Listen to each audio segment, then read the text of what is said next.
At Thanksgiving, Elijah's wedding was great. When's yours? I said, had mine. You got invitations. Dead silence. Dad, we never got them. I pulled out delivery receipts all signed for. You threw them away. Before I tell you about the explosive fallout that shattered my family forever, let me know where you are watching from in the comments below. The living room of my childhood home was suffocatingly warm, practically vibrating with the familiar, overwhelming sense of roasted turkey, sage stuffing, and the cinnamon apple pie my mother baked every single year. It was a picturesque American Thanksgiving on the surface. Relatives were sprawled across the expensive leather sofas, digesting their massive meals while a football game played at a low volume on the oversized flat-screen television. But beneath the comfortable surface, the dynamic was exactly the same as it had always been. They were entirely focused on my older brother, Elijah.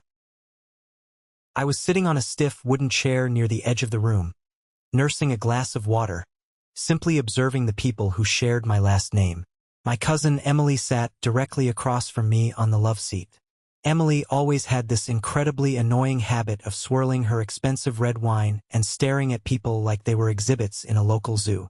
She took a slow, deliberate sip of her wine, smiled a sharp, condescending smile that didn't reach her eyes, and locked her gaze entirely on me. The room happened to grow just quiet enough for her voice to cut sharply through the ambient noise of the television and the clinking dessert plates.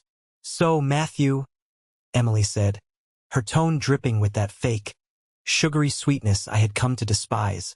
"Your brother's wedding last month was absolutely amazing. Literally the social event of the year. The venue, the flowers, everything was just perfect. When is yours going to happen? When are you finally going to settle down, find somebody, and get your life on track like Elijah?" The entire room went completely, uncomfortably silent. Forks literally stopped scraping against porcelain dessert plates. My mother, Linda, paused like a frozen statue with a delicate china coffee cup halfway to her lips. My father, Robert, crossed his thick arms over his chest and looked at me with heavy expectation, waiting for me to stumble over my words or look away in shame. It was the exact same look they had given me my entire life. The judgmental, "When are you going to be more like your brother?" look. I did not blink.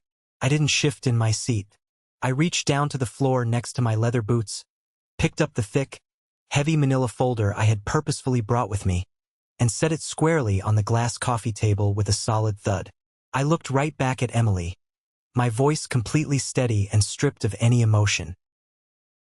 "I already had my wedding," I said clearly. "Last summer. You all got invitations." The silence in the room shifted instantly from expectant and mocking to utterly shocked. You could hear the faint hum of the refrigerator all the way in the kitchen. My father's face immediately turned a dark, angry shade of red. He slammed his heavy hand down on the armrest of his leather recliner. "What the hell are you talking about, Matthew? We never got any invitations. You are not married. Stop making things up just to steal your brother's spotlight and ruin this holiday." I didn't argue with him. I didn't raise my voice to defend myself. I simply reached forward and opened the manila folder. I pulled out the first piece of paper, a certified postal delivery receipt printed on bright white paper, complete with an official red stamp and a barcode. I slid it across the smooth glass coffee table directly to my mother. "Here is the delivery confirmation for your exact address," I said, my voice cutting through the heavy, suffocating air of the living room. "Signed for by Linda Morrison on June 15th at exactly 10:47 in the morning." My mother stared down at the paper as if it were a venomous snake about to strike her.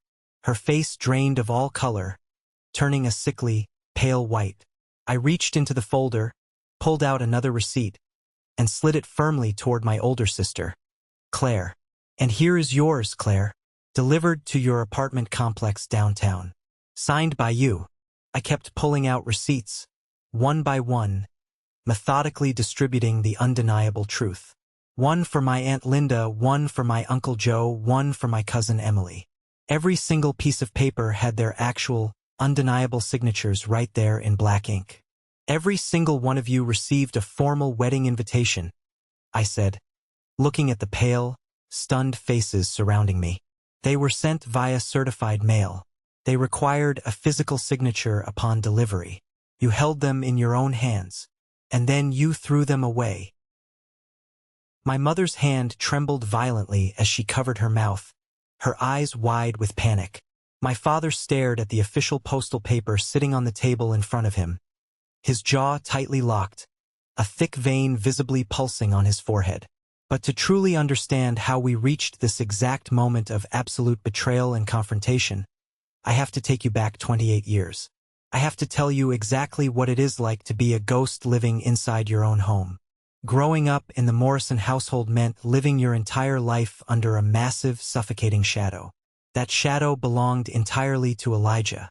He was the classic golden child, the firstborn son, the star varsity athlete, the straight-A student who could do absolutely no wrong in the eyes of my parents. Whatever Elijah did was treated as a monumental triumph. Whatever I did was just expected, or far more often, completely ignored. If you have ever lived in a household with a designated golden child, you know exactly what this toxic dynamic is like. It is not always about them openly hating you or yelling at you. It is about the complete, soul-crushing absence of interest in your existence. When Elijah made the varsity baseball team in high school, my parents threw a massive backyard barbecue, inviting half the neighborhood and buying a custom cake. When I won first place in the state science fair a month later, bringing home a massive trophy, my dad just grunted, patted my shoulder without making eye contact, and said, "Put the trophy in your room, Matthew. It's cluttering up the kitchen counter." This relentless favoritism went far beyond simple high school praise. It was deeply financial and intensely emotional. When it came time for college, the disparity between us became undeniably clear. My parents had always talked about a college fund they had set up for the boys. But when Elijah decided he wanted to go to a prestigious, ridiculously expensive out-of-state private university, my parents quietly drained the entire college fund to pay his exorbitant tuition and living expenses. They did not even consult me or save a fraction of it. When I graduated high school 2 years later, I sat at the kitchen table with my mother, looking at a stack of federal financial aid forms and student loan applications. "We just don't have the money right now, Matthew," she said breezily, not even looking up from her smartphone. "You can just go to the local community college down the street and get a part-time job at the grocery store. It builds character. It builds character." That was their perpetual excuse for neglecting me. But they magically always had vast amounts of money for everyone else in the family. A few years later, my Uncle Joe went through a horribly messy divorce and a brutal custody battle over his kids. My parents happily dipped deep into their retirement savings to hire a top-tier, ruthless lawyer for him, claiming they had a moral obligation to protect the family name. When my grandfather passed away a few years after that, the substantial inheritance he left behind was secretly funneled almost entirely to Elijah to help him put a massive cash down payment on a luxury condo in the city. I only found out about the inheritance accidentally by seeing a bank statement left on the counter. When I confronted my dad about it, he just shrugged his shoulders, completely unbothered. "Elijah has a corporate image to maintain, Matthew," he said flatly. "You work in tech behind a screen all day. You don't need that kind of upscale living space." I learned very early on to stop asking for things. I stopped showing them my report cards when I got straight A's. I stopped telling them about my friends or my interests. I learned to navigate my own childhood home like an invisible ghost, stepping softly on the floorboards, never making demands, and never expecting a single ounce of unconditional love. I convinced myself that if I just worked hard enough, if I achieved something massive and undeniable on my own, they would finally look at me and say they were proud. I was so young, and so painfully naive about how deep their bias truly ran. By the time I turned 26, I had built a highly successful life entirely on my own merits. I worked brutal, exhausting hours in the competitive tech industry, grinding late into the night writing code while my peers were out partying or relaxing on the weekends. My relentless hard work finally paid off in a massive way. I landed a huge promotion, stepping into a highly coveted lead developer role at a major firm. It came with a serious six-figure salary, generous stock options, and a level of financial stability I had never known in my life. For the very first time, I felt like somebody important. I felt like I had finally crossed the finish line. I thought this was it. This was the exact moment I could finally earn my rightful seat at the family table. I invited my parents, Elijah, and my older sister Claire to a very high-end, exclusive steakhouse downtown to celebrate. I paid for the entire expensive dinner in advance, wanting to show them that I was successful and capable. We were sitting in this beautiful, dimly lit restaurant. The professional waiter poured expensive vintage red wine into crystal glasses. I took a deep breath, feeling a genuine, hopeful smile spread across my face. "So, I have some really great news to share with everyone," I said, leaning forward, practically buzzing with excitement. "I just got promoted to lead developer at the firm. I'm managing a dedicated team of 12 people now, and the compensation package is incredible." I waited for the reaction. I waited for my dad to raise his glass in a toast. I waited for my mom to smile warmly and finally tell me she was proud of the man I had become. Instead, my mom kept aggressively cutting her filet mignon. "Oh, that's nice, honey," she said in a flat, completely monotone voice. She chewed her food, swallowed, and immediately turned her entire body toward my sister. "Claire, did you end up returning that blue silk dress to Nordstrom? Because I saw a much better one online that would be absolutely perfect for Elijah's upcoming engagement party." I sat there completely frozen in my expensive leather chair. The ambient noise of the busy restaurant seemed to instantly fade away into a dull ringing in my ears. I looked over at my dad. He was busy scrolling through a work email on his phone, completely ignoring the table. I looked at Elijah. He was admiring his own reflection in his polished silver butter knife, looking bored. I had just told my own family that I achieved a massive career milestone, a promotion that secured my entire financial future, and it did not even earn me 30 seconds of their genuine attention. The expensive, perfectly cooked steak in my mouth suddenly tasted like dry ash. I realized right then and there, sitting at that incredibly expensive table I was paying for, that nothing I ever did would be enough for these people. I could single-handedly cure a terrible disease, I could become a billionaire, and my mother would still look right past me to ask Claire about a department store dress. That night, walking back to my car in the cold city air, I made a silent, unbreakable promise to myself. I stopped trying to be seen. I completely and permanently locked them out of my internal life. A few months after that disastrous promotion dinner, my life changed completely on a rainy, miserable Tuesday afternoon. I was sitting in a crowded downtown coffee shop, working frantically on my laptop to meet a software deadline. The place was absolutely packed with people escaping the downpour, and there was only one open seat left at my small, wobbly table. That is exactly when Jordan walked up. Jordan was a talented graphic designer, carrying a massive, heavy art portfolio and a soaking wet black umbrella. "Hey, I am so sorry to bother you, but do you mind if I steal this chair and use the wall outlet? My laptop is dying and I have a huge client deadline in exactly an hour." I looked up from my screen and just nodded quietly, gesturing to the chair. We sat in total silence for about 30 minutes, just typing away, listening to the rain hit the large glass windows. Then my old, frayed laptop charger finally gave out. It sparked briefly and died. I groaned loudly, burying my face in my hands in frustration. Jordan looked over, laughed a warm, genuine laugh, slid a universal charger across the table, and said, "Well, looks like I owe you for the seat." We ended up talking for 3 solid hours. Jordan was warm, fiercely intelligent, and incredibly observant. We talked about everything: our stressful jobs, our favorite movies, our secret ambitions. Felt so incredibly easy to talk to them. It felt like breathing pure, fresh air after being trapped in a dusty, windowless room for 2 decades. We started dating almost immediately. Jordan was the bright, guiding light I didn't even know I desperately needed. But it did not take long at all for Jordan to notice the dark, oppressive cloud that hovered over me whenever my cell phone rang.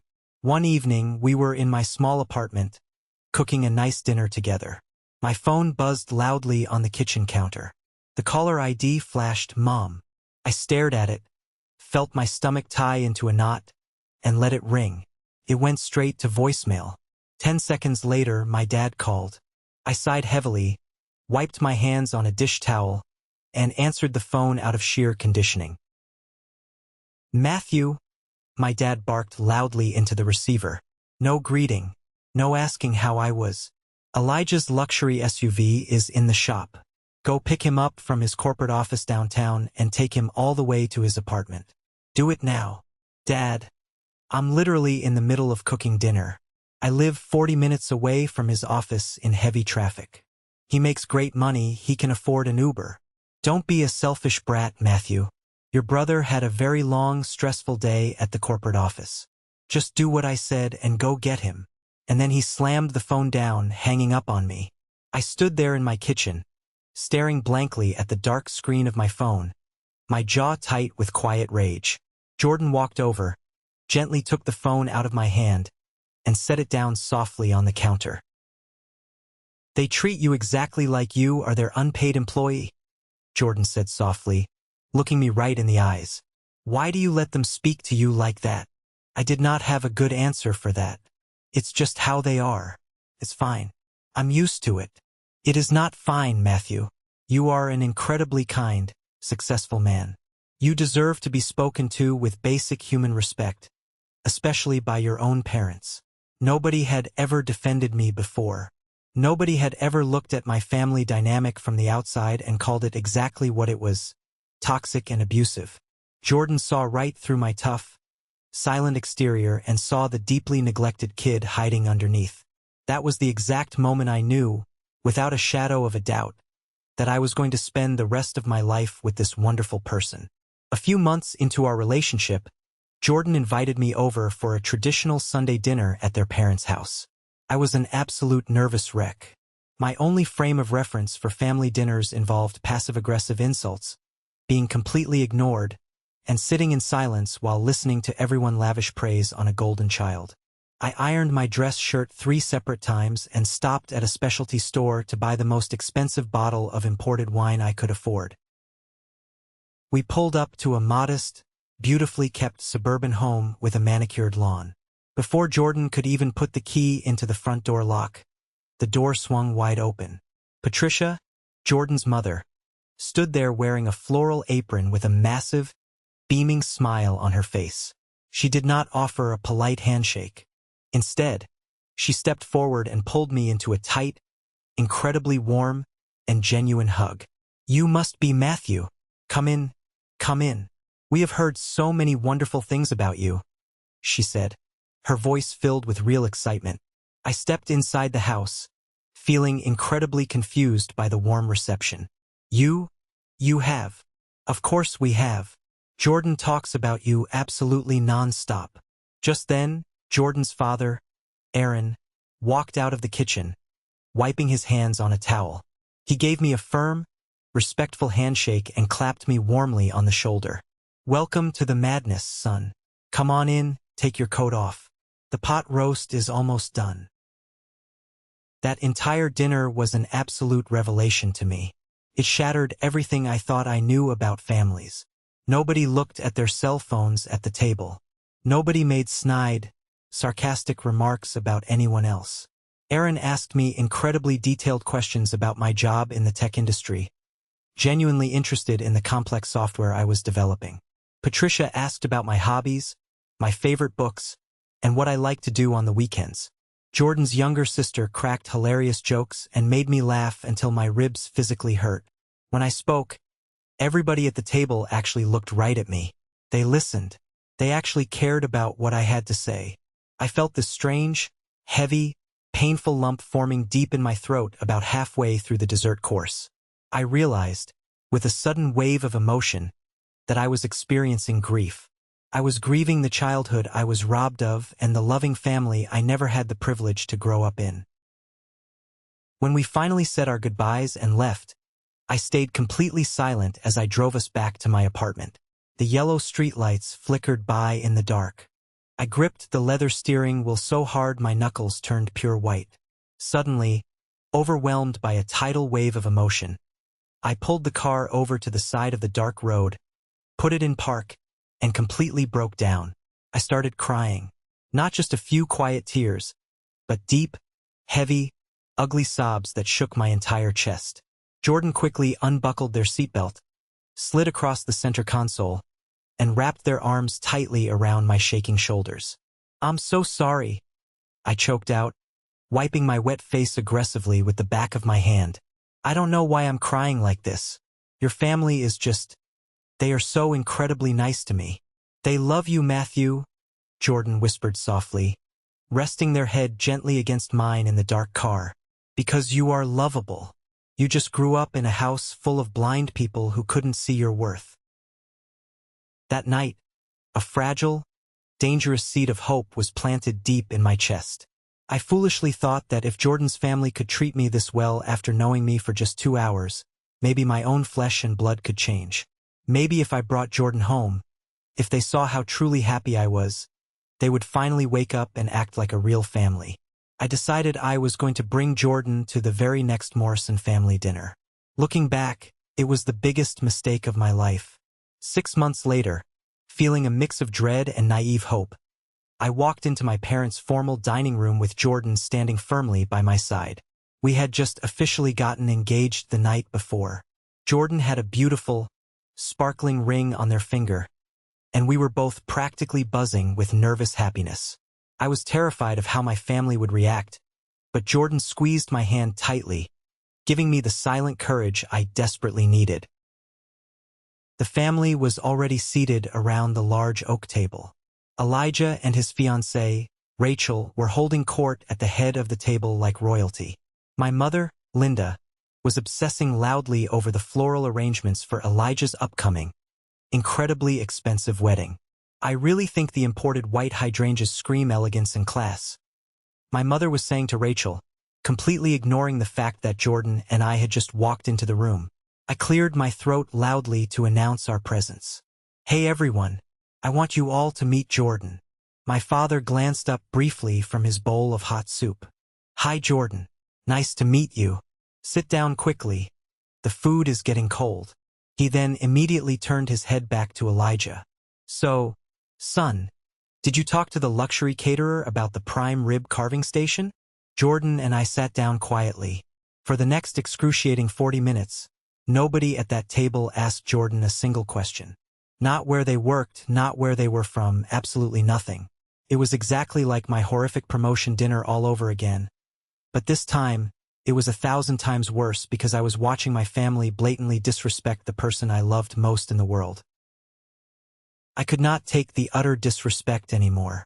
I grabbed a heavy silver spoon and tapped it sharply against my crystal water glass. The sharp, piercing, clinking sound finally forced everyone to stop talking and look at me. "Listen," I said, my voice loud, firm, and echoing in the dining room. "Jordan and I have some huge, wonderful news. We got engaged last night." I looked around the large table, waiting. I waited for the gasps of surprise. I waited for my mother to jump up from her chair and hug us both. I waited for my brother Elijah to finally congratulate me on something. Silence. Heavy, suffocating silence. My mother blinked rapidly. She looked down at Jordan's diamond ring, frowned slightly, and then looked back up at me. "Oh, well, congratulations, Matthew. That is very sudden. We've been dating for over a full year, Mom," I said, feeling the familiar, painful tightness in my chest return. My father wiped his mouth aggressively with a linen napkin. "Well, marriage is a very expensive endeavor. Don't expect us to foot the bill for any of this, Matthew. We are already stretched incredibly thin paying for Elijah's massive wedding. I didn't ask you for a single dime of your money, Dad," I said, my voice dropping to a dangerous, icy whisper. "Good," my older sister Claire chimed in from across the table, rolling her eyes dramatically. "Because Elijah's wedding needs to be absolutely perfect. Speaking of which, Mom, did you call the country club venue about the valet parking situation?" And just like that, with a snap of her fingers, the conversation shifted entirely back to Elijah. 30 seconds. That is exactly how long my life-changing engagement announcement lasted in my family's minds. 30 brutal, humiliating, soul-crushing seconds. I looked over at Jordan. Jordan looked right back at me, their eyes filled with deep, heartbreaking pity and understanding. I realized right then that my foolish hope was completely dead. They were never, ever going to change. They were never going to see me as an equal. Right there at that dinner table, I made a silent, unbreakable vow. I was going to marry Jordan, but I was going to do it entirely on my own terms. And I was going to expose my family for exactly who they were. Jordan and I immediately started planning our wedding. We both agreed instantly that we wanted to keep it small, intimate, and as far away from my family's toxic, suffocating grip as humanly possible. We found a beautiful, rustic mountain lodge venue that held exactly 50 people. We invited Jordan's wonderful, supportive family, our closest loyal friends, and my great colleagues from work who actually celebrated my successes. But then came the heavy, unavoidable question of my family. Are you really going to invite them? Jordan asked me one night as we sat on the living room floor, surrounded by a sea of beautiful, custom-printed envelopes. I stared down at the stack of thick, cream-colored invitations with elegant gold foil lettering. A massive part of me just wanted to dump the entire stack involving my family straight into the kitchen trash can. But another part of me, a colder, much more calculating part that had survived 28 years of emotional neglect, knew exactly what my family would do if I simply did not invite them. They would instantly play the ultimate victims. My mother would cry fake tears to all the extended relatives, claiming that I was a cruel, ungrateful son who maliciously shut them out of my life. My father would tell all his business associates that I was too ashamed of my background to bring my new spouse around. I simply could not give them that kind of ammunition to use against me. I am going to invite them, I said slowly, tracing the gold lettering on an envelope. But I know for a fact they won't come. They won't even care enough to respond. So, I am going to make absolutely sure they can never, ever lie about it. The very next morning, before I even went to work, I drove straight to the main post office downtown. I didn't just buy regular postage stamps and drop the envelopes in a blue bin. I paid extra, a lot extra. I sent my parents' invitation, Elijah's invitation, Claire's invitation, and a few others via strict certified mail. I specifically checked the demanding box on the postal form that required a direct, physical signature from the recipient upon delivery. The postal worker printed out and handed me a long, detailed receipt with individual tracking numbers for every single envelope. I immediately took a clear photo of it on my phone, scanned it at the office, and securely saved it to 3 different cloud backup drives. I knew my family better than anyone. I knew their blinding arrogance. I knew they viewed anything with my name attached to it as completely irrelevant junk mail. They were about to walk blindly right into an ironclad trap built entirely by their own narcissism and neglect. A week later, I sat at my computer and logged on to the official Postal Service tracking website. I carefully typed in the long tracking numbers one by one, hitting enter after each one. Delivered. Signed by Linda Morrison. Delivered. Signed by Claire Morrison. Delivered. Signed by Rachel Chin. I saved and printed out the digital delivery confirmations, making sure the timestamps and signature images were perfectly legible. I neatly placed them into a thick manila folder and shoved it deep into the bottom drawer of my home office desk. The trap was perfectly set. Now all I had to do was sit back and wait for the inevitable silence. The absolute final deadline to RSVP for our intimate mountain wedding was exactly July 15th. Throughout the entire month of June and the blazing hot early weeks of July, my cell phone constantly vibrated on my desk, but the notifications were never for me. It was the Morrison Family Updates group chat firing off constantly. It was a relentless, daily, exhausting barrage of messages entirely focused on Elijah's upcoming mega wedding. Elijah finally found his custom Italian tuxedo, followed by 10 heart emojis and fire emojis from Claire. Rachel's parents are paying out of pocket for a massive swan ice sculpture. Mind-blown emojis from my mother. Booking the luxury party bus for the Vegas bachelor party. Every single day, hundreds of messages flooded my screen. I sat there in silence, watching this digital wave of praise and excitement wash over my older brother. On July 10th, exactly 5 days before my strict RSVP deadline, I decided to test the waters one final time. I typed a single, simple, polite message into the chaotic group chat.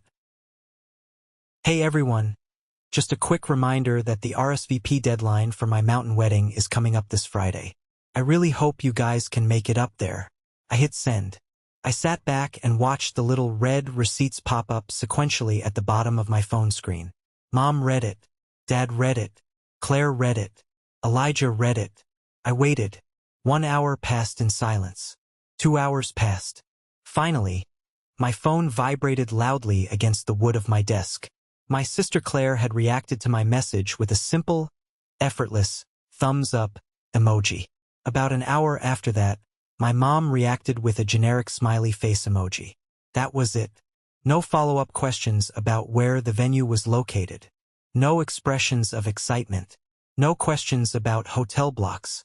And most importantly, no actual RSVPs. Friday, July 15th finally came and went. I walked down to my mailbox and checked the mail every single day that week. The metal mailbox was completely empty. Not a single member of my blood family had bothered to return the pre-stamped, pre-addressed RSVP card I had conveniently provided in the invitation suite. I sat alone on my living room couch in the dark that Friday night, staring blankly at the completely dead group chat screen. The silence from them was absolutely deafening. It was heavier and more painful than any direct verbal insult they could have ever thrown at me. By simply doing absolutely nothing, by completely ignoring my existence, they had screamed loud and clear that my life, my happiness, and my future meant absolutely zero to them. I didn't cry this time. The deep sadness I used to feel had entirely burned away, leaving behind a cold, hard, razor-sharp clarity. They had made their definitive choice. They had signed for the expensive invitations, physically held them in their own hands, and then tossed them straight into the trash without a second thought. I was finally, completely free from the burden of trying to win their love. There was only one lingering loose end left in my extended family. My younger cousin David. Growing up, David and I were actually somewhat close.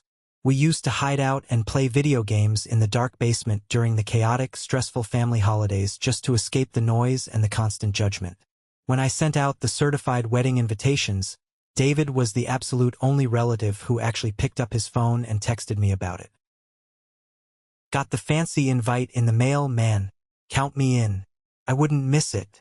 Can't wait to see you get hitched to Jordan. It was a small comfort, but it genuinely meant something deep to me. At least one single person from my actual bloodline was going to show up and support me on the most important day of my life. 2 days before the wedding, Jordan and I were frantically packing our bags in the bedroom for the scenic drive up to the mountain lodge. My phone suddenly buzzed on the nightstand. It was a long text message from David. Hey bro, I am so incredibly sorry to do this to you. I caught a terrible stomach bug last night. I've been throwing up everywhere. I definitely can't make the long winding drive up to the mountains in this condition. I'm so sorry to miss your big day. Let's definitely get some beers next month to celebrate. I let out a heavy sigh. It really sucked, but people genuinely get sick. I quickly texted him back, telling him to rest up, feel better, and absolutely not to worry about missing it. Later that same night, I was lying flat on my back in bed, mindlessly scrolling through Instagram to calm my racing pre-wedding nerves. David's profile picture suddenly popped up at the very top of my feed with a brand new story ring around it. I casually tapped it to see what he posted. The high-definition video loaded instantly. Loud, thumping electronic dance music blasted unexpectedly through my phone speakers. Bright strobe lights flashed violently across the screen. There was my sick cousin David, dressed in a sharp clubbing outfit, holding a massive, expensive bottle of champagne with sparklers attached to it, screaming joyfully into the camera lens. He then panned the phone camera around, showing a sprawling, luxury VIP booth in a massive Las Vegas nightclub. And right in the dead center of the booth, wearing a ridiculous plastic crown and holding a shot glass, was my golden child brother, Elijah. Vegas bachelor party for the golden boy. Epic weekend. The neon text caption read. I stared intensely at the glowing screen. My jaw locked so incredibly tight that my back teeth actually ached. David wasn't sick in bed with a stomach bug. My toxic family had purposefully planned Elijah's extravagant bachelor party for the exact same weekend as my actual wedding. And David, the one guy in the family I honestly thought had my back, lied straight to my face just so he could go get drunk in a VIP booth with my brother. I didn't feel angry. I felt a profound, stomach-churning disgust. I calmly took a screenshot of the Instagram story, locked my phone screen, and tossed the device onto the wooden nightstand. What's wrong? Jordan asked sleepily, rolling over in the dark room. Nothing, I said quietly, pulling the warm blankets up to my chin. Just taking out the absolute last piece of trash. When I closed my eyes to sleep that night, the very last lingering thread of emotional attachment I had to the Morrison family snapped entirely in half. I was going into my wedding day as a man with absolutely no blood relatives. And for the very first time in my entire life, I was perfectly peacefully fine with that reality. The mountain air on our wedding day was crisp, cool, and smelled incredibly fresh, like pine needles and morning rain. Our wedding day was nothing short of absolute magic. We rented out a massive, gorgeous rustic lodge with floor-to-ceiling windows overlooking a sweeping, green valley.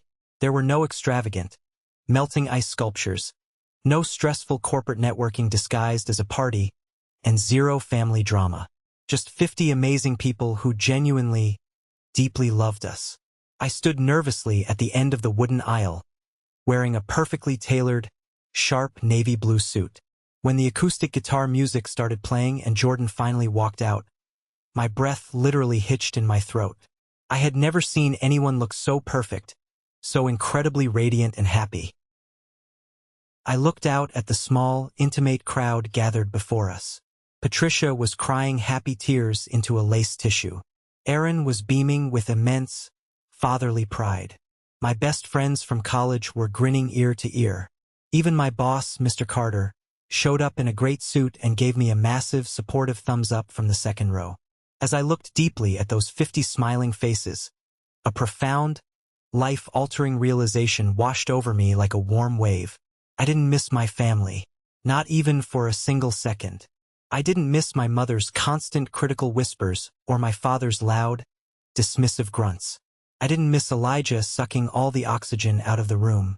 The people sitting in those wooden chairs right in front of me were my real family.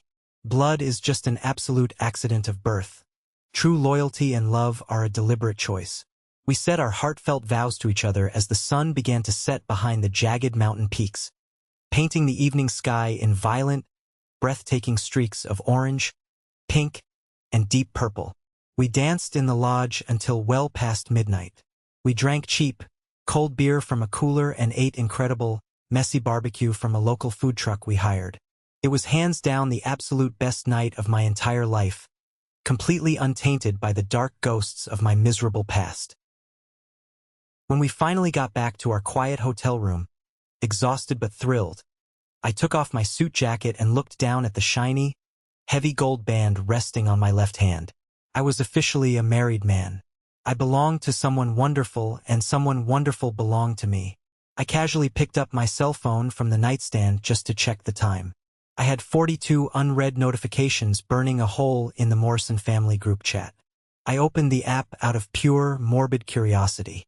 Elijah is so unbelievably hungover. Vegas was absolutely insane. David had written, posting a blurry picture of Elijah lying face down on a messy hotel bed. Make sure he drinks plenty of water. We desperately need him looking fresh and depuffed for the final tuxedo fitting next week. My mother replied frantically. Not a single message in that chat asking how my wedding went. Not a single text checking to see if the weather held up or if I was okay. They didn't even know I was officially married. And they clearly didn't care. I turned the phone completely off, threw it into my open suitcase, and went back to my amazing spouse. For long months later, the Grand Circus finally arrived in town. It was time for Elijah's self-proclaimed event of the decade wedding. The chosen venue was a massive, outrageously expensive private vineyard located upstate. There were live string quartets playing classical music, uniformed valets aggressively driving luxury cars like Porsches and Ferraris, and a bloated guest list packed tightly with my father's wealthy business associates and golf buddies. It felt significantly less like a warm celebration of human love and much more like a cold, calculated corporate merger. I attended the event completely alone. Jordan flat out refused to go and subject themselves to my family, and I absolutely did not blame them one bit. I walked through the massive double doors into the reception hall wearing my absolute best tailored suit, and prominently displayed right there on my left hand was my gleaming gold wedding band. I had been wearing it proudly every single day for 4 months. I quickly found my mother standing near the grand entrance, frantically adjusting the massive, gold-framed seating chart. "Hi, Mom," I said smoothly. She barely even glanced in my direction. "Matthew, good, you made it. Your suit looks a little wrinkled in the back. But whatever, there's no time to fix it. Go find your assigned seat. The grand entrance is starting very soon." She didn't look down at my hand, not even a passing glance. During the lavish cocktail hour, I purposely stood directly next to my father and my Uncle Joe near the open bar. I deliberately held my cocktail glass in my left hand. I even repeatedly tapped my heavy wedding ring loudly against the crystal glass while they talked. Clink, clink, clink. "Anyway, the stock market is incredibly volatile right now," my dad was saying loudly to Joe, completely oblivious to the loud metallic clicking happening right in front of his face. The absolute, willful blindness of these people was truly staggering to witness firsthand. I was a legally married man, standing right in front of their faces, practically flashing a bright neon sign, and their brains simply, stubbornly refused to process any new information related to me. When it was finally time for the 5-course plated dinner, I walked over to look for my name on the massive seating chart. My parents, naturally, were seated at table 1 right by the sweetheart table. Elijah's loud college fraternity friends were at table 2. My younger cousins were at table 4. I was placed at table 12. Table 12 was shoved into the very back, dark corner of the massive room, directly next to the loud, swinging kitchen doors where the waitstaff rushed in and out. I was seated with 3 of my father's incredibly distant, boring coworkers, a random second cousin I hadn't seen in over 10 years, and 1 completely empty chair. I sat there silently eating dry, overcooked chicken, watching my father stand up proudly at the front of the room to give his highly anticipated toast. "Elijah," my father said loudly into the microphone, raising his crystal champagne glass high, his voice thick with fake, performative emotion. "You have always been the absolute pride of this entire family. You are a natural-born leader, a true visionary, and today you officially become a husband. We could not possibly be more proud of the incredible man you are." The massive room erupted into thunderous, standing applause. I took a very slow, calm sip of my ice water. I looked across the room at the golden child, happily basking in the glowing spotlight of his seemingly perfect life. The profound injustice of it all used to burn me up fiercely inside. But sitting there at pathetic table 12, I felt absolutely nothing but a cold, highly calculated calm wash over me. I knew Thanksgiving was only a few short weeks away. I knew my controlling mother had already mandated in the group chat that absolutely everyone must attend the upcoming family dinner. They naively thought this wedding was the absolute peak of their perfect family narrative.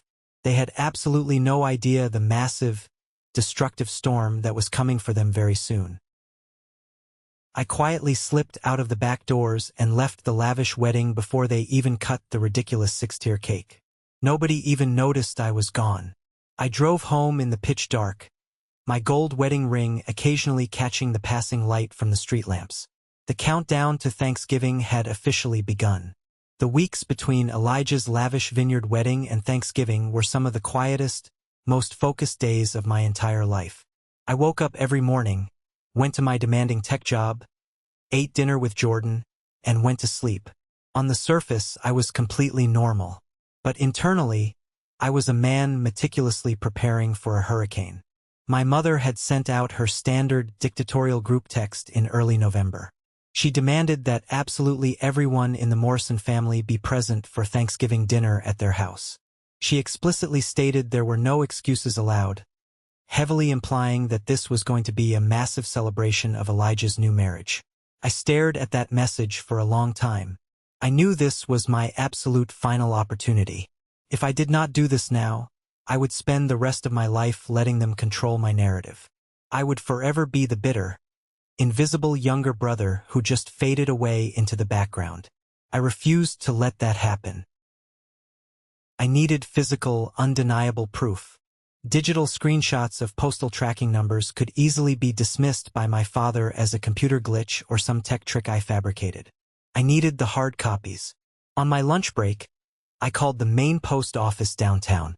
I spoke to a supervisor and explained that I needed the official, physical copies of the delivery confirmations from the certified mail I sent back in June. I needed the exact documents that showed the printed signatures of the recipients. The postal worker was incredibly helpful. She pulled up my tracking numbers and confirmed she could mail the certified copies to my apartment. I paid an exorbitant overnight shipping fee to ensure they arrived well before the holiday. 2 days later, a thick cardboard envelope arrived in my mailbox.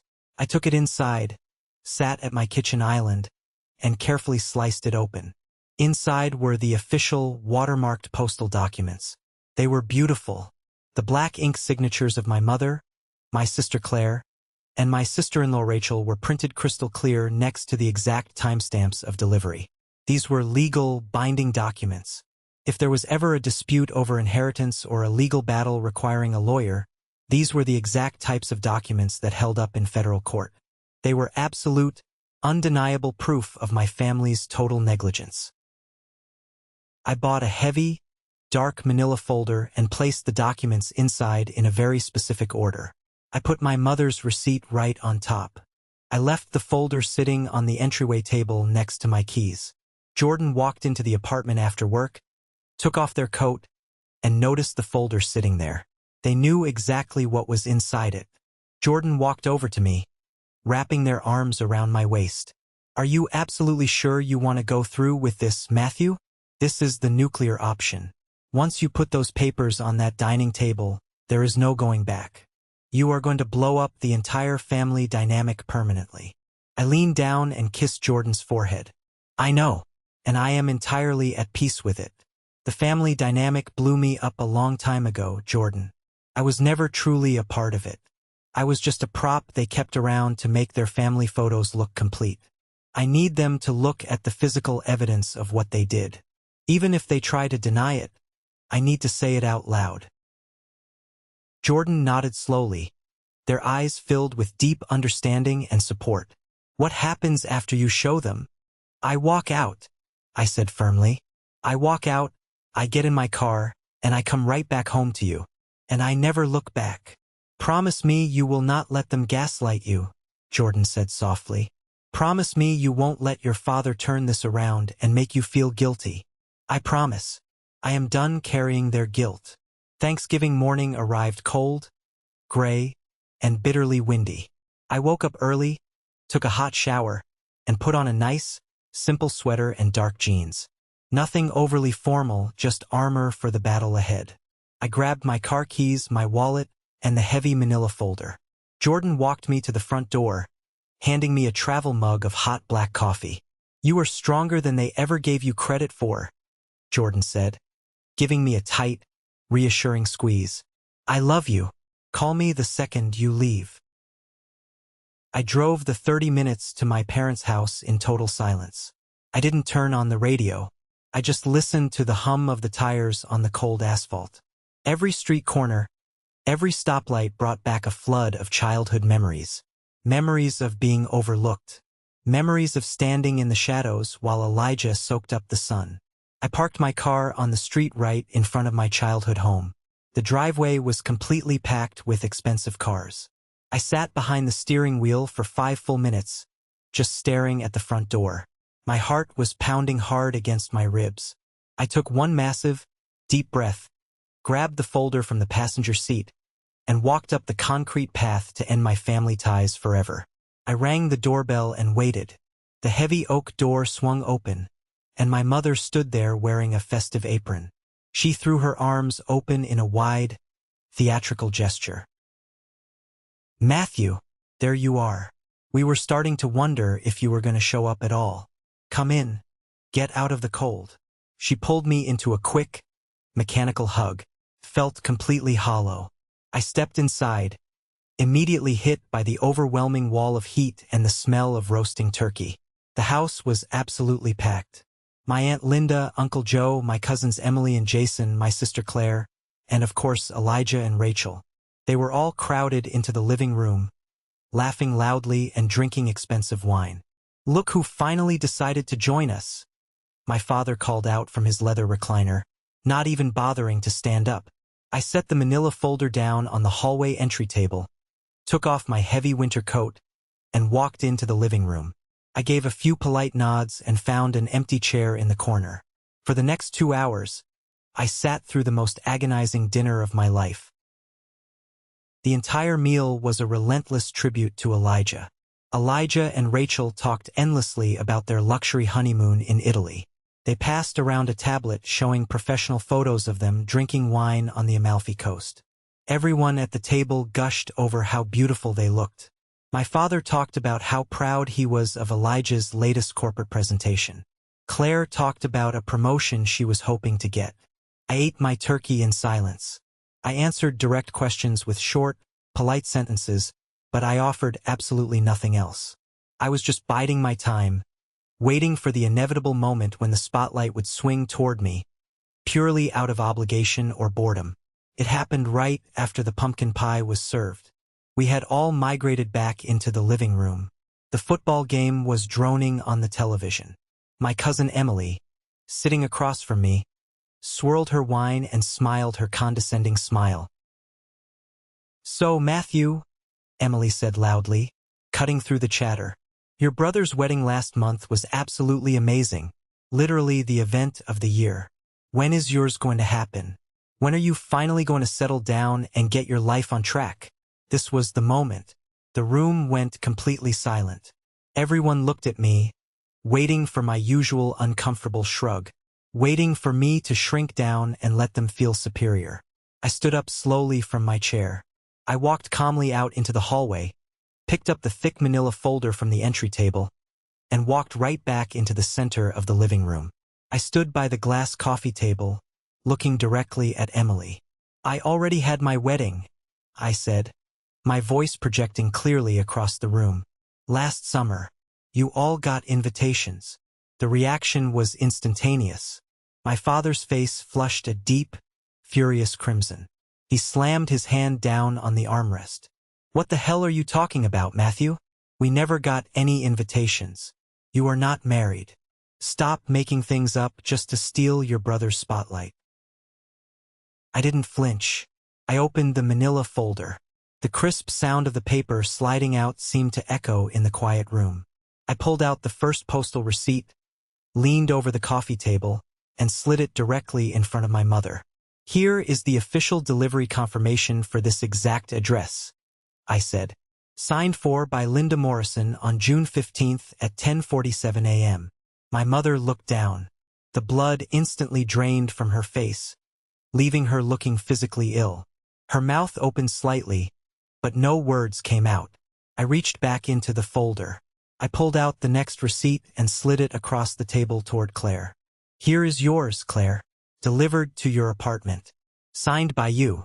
I pulled out the third receipt and handed it directly to Rachel. "And here is the one delivered to your condo. Signed for by Rachel Chin." I looked around the room. I made direct eye contact with every single person who had ignored me. "Every single one of you received a formal wedding invitation. I sent them via certified mail because I knew exactly how little you cared about me. I knew you would ignore it. They required a physical signature upon delivery. You held those envelopes in your hands. You saw my name on the return address, and then you threw them in the garbage." My father leaned forward, looking at the receipt sitting in front of my mother. "Linda, what is this?" he demanded, his voice dropping in confusion. My mother's hands began to shake violently. She looked up at me, tears suddenly welling in her eyes. Matthew, I, I saw the envelope, but I didn't think you were serious. I thought it was just a joke. A joke? I asked, my voice dangerously calm. A heavy, gold-lettered envelope from a stationery company, sent via certified mail, and you thought it was a joke? What part of my life has ever been a joke to you? Rachel started crying softly on the sofa. I saw his name on it, she whispered to Elijah, who looked completely stunned. I thought it was junk mail. I'm so sorry. I didn't open it. You didn't open it? I repeated loudly, making sure the entire room heard it. Because an envelope with my name on it is considered literal garbage in this family. The living room descended into absolute chaos. Claire was staring at her own signature on the receipt, shaking her head rapidly. This isn't fair, Matthew. You are always so quiet. You never tell us anything about your life. How were we supposed to know you were seriously dating someone? I brought Jordan to this exact house for dinner. I fired back instantly, pointing at the dining room. I sat right there at that table and told you all I was engaged. Do you remember what happened? Mom said, "Congratulations," and then immediately spent the next hour talking about the valet parking for Elijah's wedding. My engagement earned exactly 30 seconds of your time. My father stood up. He was a tall, imposing man, but I did not step back. Now listen here, he yelled, pointing a thick finger at my chest. This is not how you handle family business.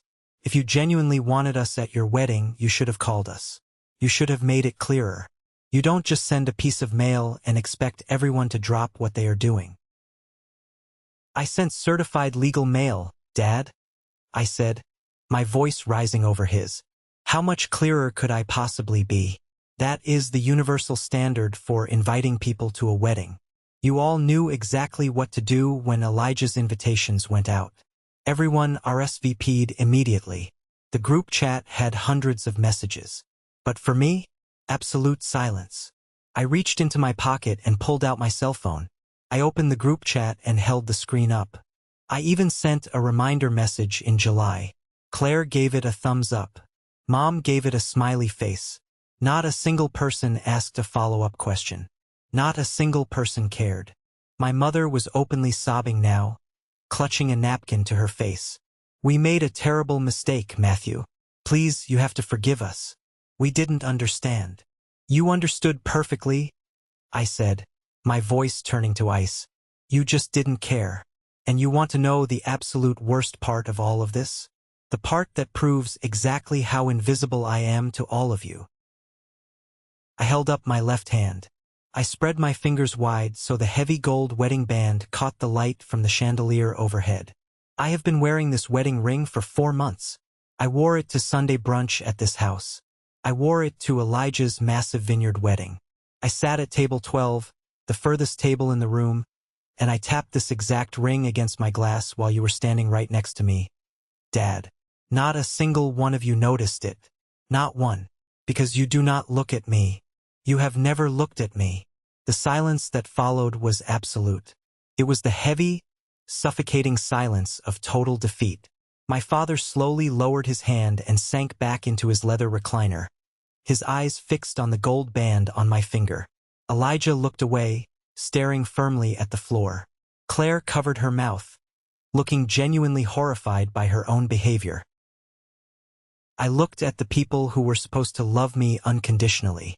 I saw their embarrassment, their shame, and their pathetic attempts to save face in front of the extended relatives. This is the moment that changes everything, the moment I finally took back control of my life.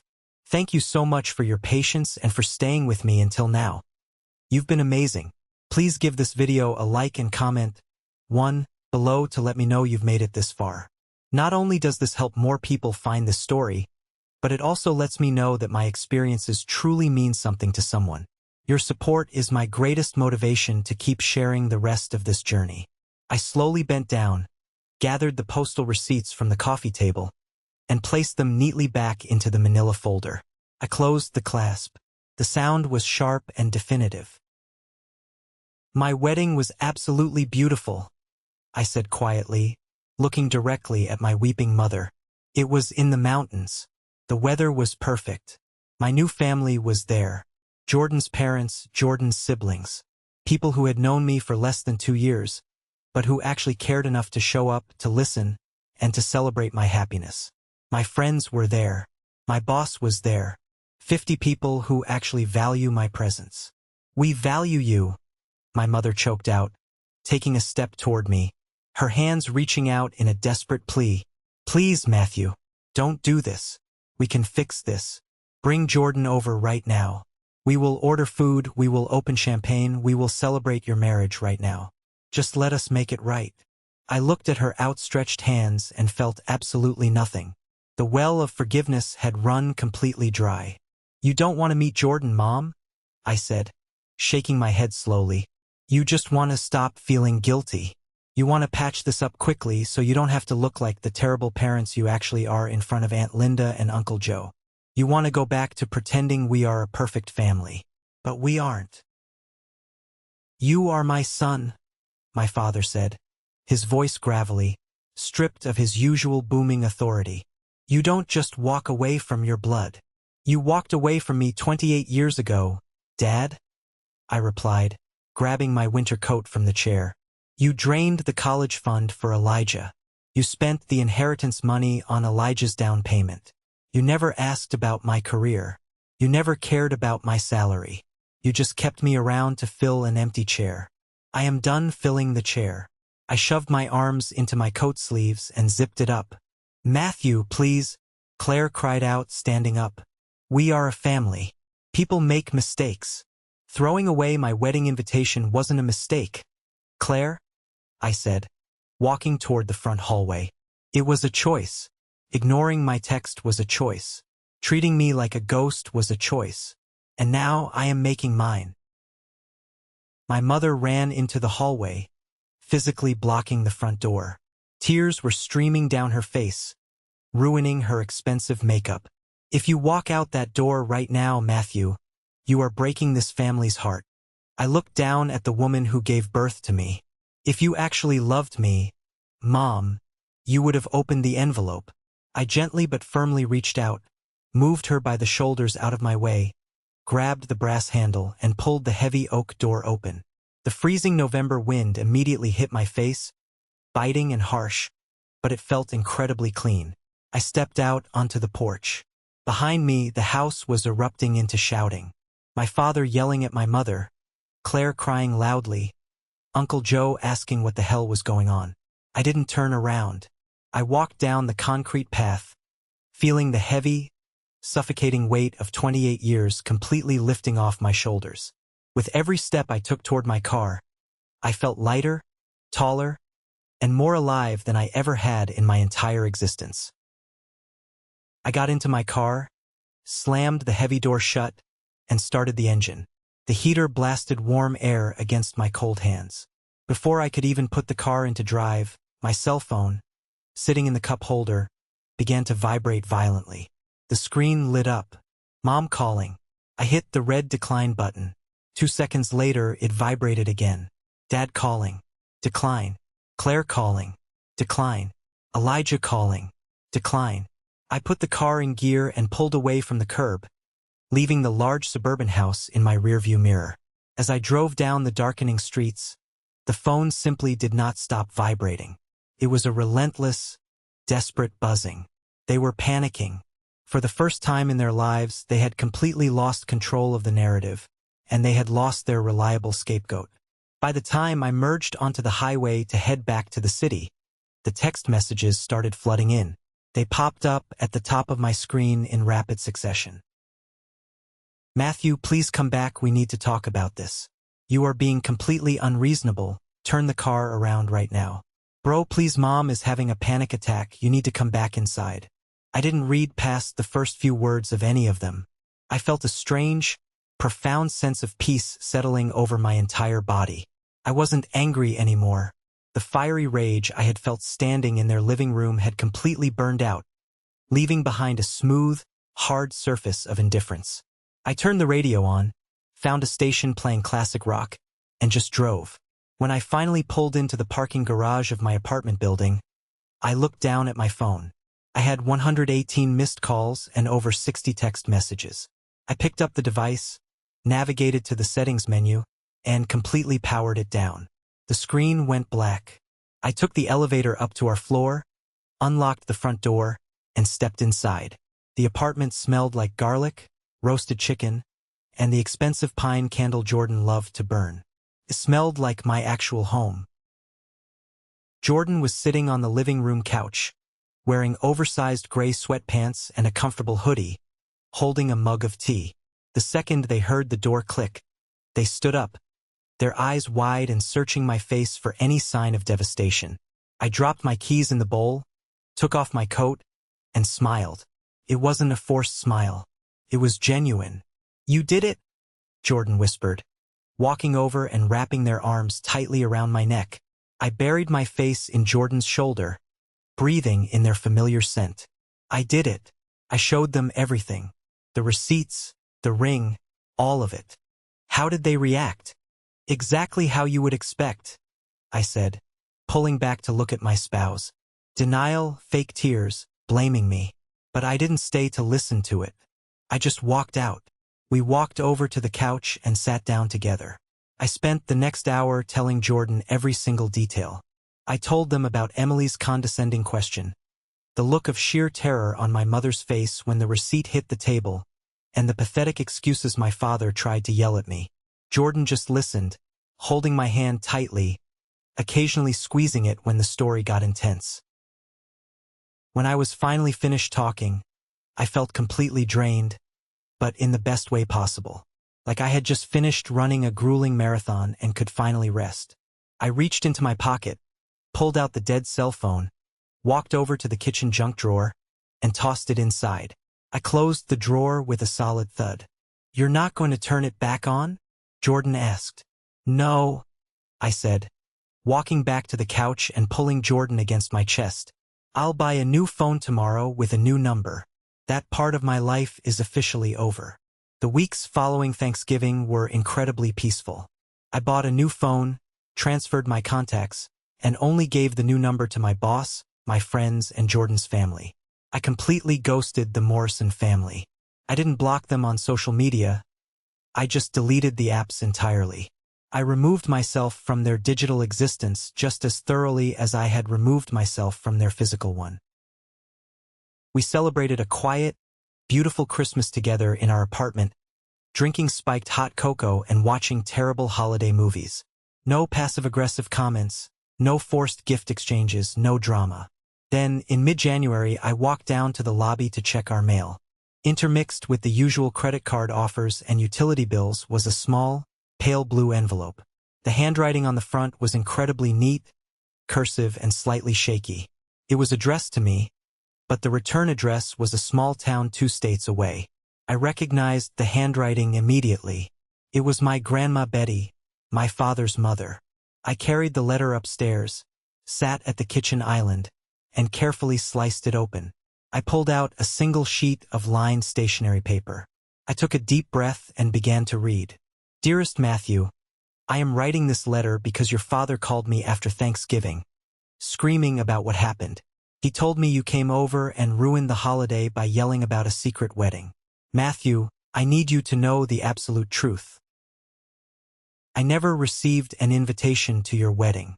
If I had known you were marrying that wonderful person you told me about on the phone last year, I would have bought a plane ticket and been there in a heartbeat, even with my bad knees. I pressed your father for the truth. He finally admitted that your mother, Linda, intercepted the mail. She saw the certified letters arriving at the house. She knew exactly what they were, but she intentionally hid mine, and she threw hers away, because she was terrified that your wedding would distract the extended family from Elijah's big vineyard wedding. I am so incredibly sorry, my sweet boy. You have always been such a bright, wonderful light in this family, and it breaks my heart that they treated you so cruelly. Please know that I love you very much.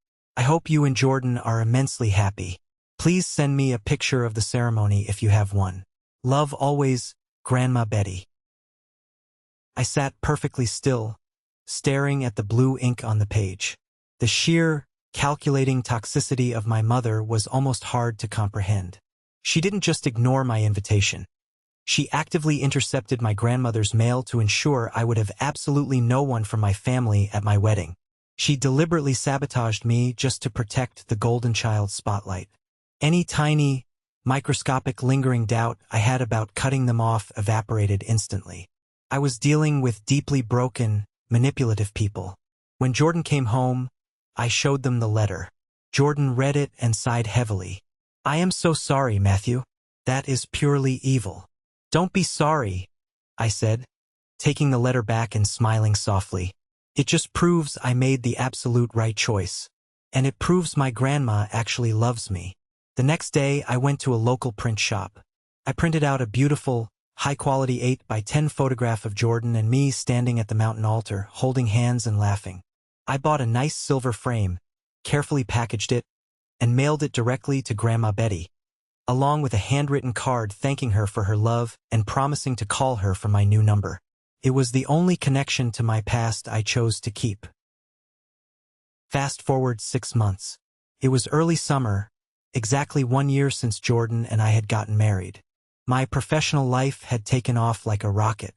The tech firm I worked for was officially acquired by a massive global corporation. During the intense transition period, I stepped up and successfully managed the integration of our software systems. My direct boss, Mr. Carter, the CEO who had attended my wedding, called me into his massive corner office one Friday afternoon. "Matthew," Mr. Carter said, leaning back in his leather executive chair, "you have been absolutely instrumental during this merger. The new corporate board is incredibly impressed with your leadership. We are officially creating a new position. I want you as the Senior Director of Engineering for the entire North American division." I was completely stunned.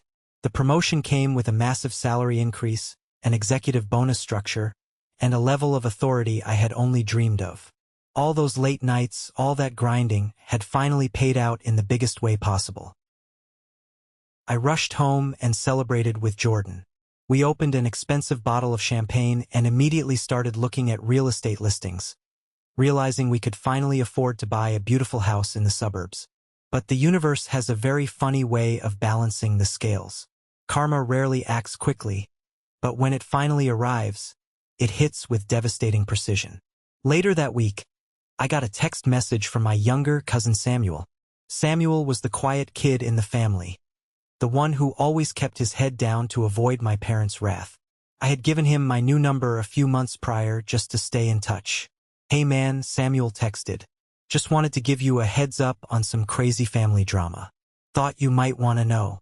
"What happened?" I replied. "Elijah got fired." I stared at the screen, my eyebrows shooting up. "Fired? From the corporate firm?" Samuel typed back quickly. "Yeah." The firm went through a massive restructuring. Apparently, Elijah's performance has been terrible for the last year. He was completely coasting. They laid off his entire department, but they specifically didn't offer him a severance package because of some major HR complaints about his arrogance. He is completely broke. He blew through all that inheritance money on the wedding and the luxury condo. He had to break his lease. I took a slow sip of my coffee, reading the text over again to make sure I wasn't hallucinating. "Where is he living?" I asked. "He and Rachel had to move back into his old childhood bedroom at your parents' house. Your dad is furious because he has to support them, and your mom is having a meltdown because Rachel is constantly fighting with her about the cooking. The house is a complete war zone." I set my phone down on the kitchen counter.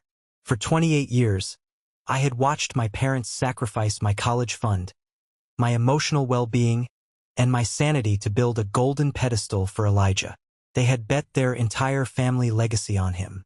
And now, the golden boy had lost his high-paying job, lost his luxury condo, and was sleeping in his childhood twin bed while his new wife fought with his mother in the kitchen. I didn't reply to Samuel. I didn't need to gloat. I didn't need to call my parents and rub my massive new senior director salary in their faces. The absolute best revenge in the world is living a massively successful, happy life while the people who hurt you slowly destroy themselves with their own toxicity. I simply picked up my coffee, walked over to Jordan, and kissed them deeply. By late August, Jordan and I officially moved out of our cramped city apartment and bought a beautiful, spacious house in a quiet, tree-lined suburb. It had a massive backyard, a huge kitchen with a marble island, and plenty of room for us to grow. To celebrate the new house and my massive promotion, we decided to host a late summer dinner party. We invited Jordan's parents, Patricia and Aaron, Jordan's sister Maya, and a dozen of our closest friends and colleagues. The evening was absolutely magical. The warm summer breeze blew through the open sliding glass doors. I was standing at the kitchen island, expertly carving a massive roast beef, while Aaron stood next to me, pouring generous glasses of red wine and telling a hilarious story about a fishing trip he took in college. "I swear to you, Matthew," Aaron boomed, laughing so hard his face turned red. "The fish was the size of a golden retriever, and Patricia just looked at me and told me to throw it back because it didn't match the curtains." The entire kitchen erupted into roaring laughter. Patricia playfully swatted Aaron's arm with a dish towel. Jordan was leaning against the counter, holding a glass of wine, smiling at me with a look of pure, unadulterated love. The laughter and the music were so loud, so full of genuine joy, that around 9 o'clock, there was a gentle knock at our front door. I wiped my hands and went to answer it. Standing on the porch was our new next-door neighbor, an older gentleman named Mr. Henderson. He looked a little hesitant. "Hi there," Mr. Henderson said politely. "I am so sorry to bother you folks. It's just that the laughter is carrying right over the fence, and my wife and I were trying to watch a movie." "Oh man, I am so incredibly sorry," I said instantly, feeling a flush of embarrassment. "We just moved in, we're having a housewarming dinner. I will absolutely go turn the music down and ask everyone to lower their voices. I apologize." Mr. Henderson looked past me into the brightly lit house. He saw the massive spread of food, the bottles of wine, and Patricia laughing loudly in the kitchen. He smiled a warm, genuine smile. "Actually," Mr. Henderson said, his eyes crinkling at the corners, "it smells absolutely incredible in there. And to be honest, it is really nice to hear people so happy. Our kids live out of state. Do you happen to have enough roast beef for 2 more? I grinned widely, stepping back and pulling the door wide open. "Mr. Henderson, we have enough roast beef to feed a small army. Please, go grab your wife and come right over." 10 minutes later, the Hendersons were sitting at our massive dining table, drinking wine and laughing with Aaron and Patricia. I stood in the corner of the room, just observing the chaotic, beautiful scene. I thought back to the horrific, silent, intensely stressful dinners at the Morrison house. I thought about the constant walking on eggshells, the desperate begging for attention, the feeling of being completely invisible in a room full of people. Looking at my new living room, filled with loud, boisterous, loving people who actually wanted to be there, who actually wanted to share a meal with me, I realized I had finally done it. I had broken the generational curse. I had built the family I always deserved. The dinner party finally wound down around midnight. The guests hugged us warmly. The Hendersons promised to have us over for a barbecue next weekend, and Patricia and Aaron drove back to their house. Jordan and I spent the next hour quietly cleaning up the kitchen. We loaded the massive dishwasher, wiped down the marble counters, and put the leftover food into containers. The house was quiet again, but it was a comfortable, settling quiet. I walked into my new home office to turn off the desk lamp. I opened the bottom drawer of my heavy wooden desk to put away some mail. Sitting right there in the very back of the drawer, covered in a thin layer of dust, was my old powered-down cell phone. I had brought it with us during the move, mostly out of habit, but I hadn't touched it or charged it in almost a year. As I reached in to push it further back into the dark corner, my finger accidentally brushed against the power button. To my complete surprise, the screen flickered weakly to life. It must have had a tiny sliver of battery power left. The bright Apple logo appeared, illuminating the dark drawer. I stood there, frozen, staring down at the glowing rectangle. A few seconds later, the home screen loaded, and immediately the notifications began to populate. The screen rapidly filled with dozens of banners. Voicemails from my mother, text messages from Claire, missed calls from my father. They had apparently never stopped trying to reach the old number. They were still out there, completely trapped in their own toxic cycle, desperately trying to pull their reliable scapegoat back into the miserable fold. Jordan walked into the office, drying their hands on a towel. They saw me standing perfectly still, staring down into the open desk drawer. Jordan walked over and looked over my shoulder at the brightly lit phone screen. "It still has battery?" Jordan asked softly. "Just a little," I replied, my voice calm. Jordan leaned against my side. "Do you ever wonder what they are saying? Do you ever want to read those messages, just to see if they actually apologized? Just to see what they think now?" I took a slow, deep breath, letting the air fill my lungs completely. I looked at the names flashing on the screen. Linda, Robert, Elijah. Names that used to dictate my entire emotional state. Names that used to hold absolute power over my self-worth. I said honestly. I used to lie awake at night, desperately wanting them to finally see me. I wanted them to call me and say they were proud of me. I spent 28 years completely exhausting myself, trying to earn a spot at a table where the chairs were purposely removed. I reached my hand into the drawer. "But I don't want that anymore," I said, looking away from the screen and turning to look directly into Jordan's eyes. "I don't need it, because I am not invisible here. Not in this house. Not in this life. Not with you." Jordan smiled a soft, beautiful smile and rested their head against my chest. "Good. Because you were never invisible to me, Matthew." I looked down into the drawer one last time. I pressed my thumb firmly against the power button and held it down. The screen prompted me to slide to power off. I swiped my finger across the glass. The screen went completely black, plunging the drawer back into darkness. I shut the heavy wooden drawer with a final, satisfying thud. I turned off the desk lamp, wrapped my arm tightly around my spouse, and walked out of the dark office, stepping fully into the bright, warm life we had built together. Took me nearly 3 decades of pain to finally figure out the truth about family. Love is not something you should ever have to earn through silence, patience, or by making yourself small and easy to forget. True love is loud.